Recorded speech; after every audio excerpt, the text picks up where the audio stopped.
American in Paris feels less like a movie than a production number in search of a story. It is also the only major studio production of which I'm aware to be quote-unquote adapted from a piece of music, George Gershwin's composition of the same name. That unusual starting point helps to explain what works and what doesn't in one of Hollywood's artiest and most experimental projects. The film is famous for its final ballet, a 20-minute-plus extravaganza of elaborate lighting, costuming, camera work, and athletic choreography swirling amidst a pastiche mélange of post-impressionist painting. Everything else is more or less a build-up to the ballet, indeed almost an excuse for it. When the sequence finally unfolds, the fantastically skillful and imaginative execution demonstrate the creative energy of Hollywood at its peak. That flamboyance, however, comes at a price, literally. To be sure, the dream sequence could have only been pulled off in Hollywood. The catch is that the expense necessary for such a high level of polish required crowd-pleasing results to pay for it.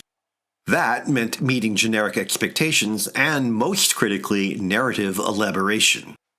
Put simply, while the final ballet would make a great standalone short, there is no way the resources to pull it off would have been lavished on anything less than a feature.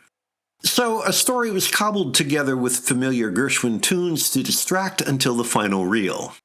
Not that anyone would want high drama to get in the way of airy flights of music and dance, just a light touch would be enough. Instead, broad, supposedly Gallic joie de vivre is laid on like a trowel.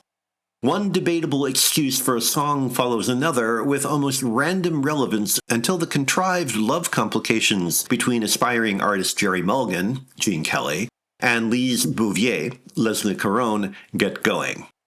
After its belated appearance, the love story sort of holds things together, but much of what follows still feels arbitrary and gratuitous, particularly sequences like Jerry's friend Adam, Oscar Levant, pounding away at Gershwin's Concerto in F.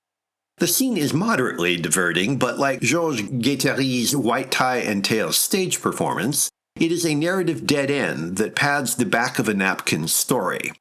On the other hand, more important plot points, like the fate of Jerry's patroness Milo, Nina Foch, are dropped from the story without resolution. Kelly, director Vincent Minnelli, and producer Arthur Freed nonetheless deserve credit for challenging themselves. All were at the top of their game and clearly not content to rest on their laurels. One of the risks of experimentation, however, is that the new is often less successful than the tried and true. Outside of the avant-garde, cinematic experiments are almost guaranteed to rub along uncomfortably with familiar expectations, and the results are often uneven.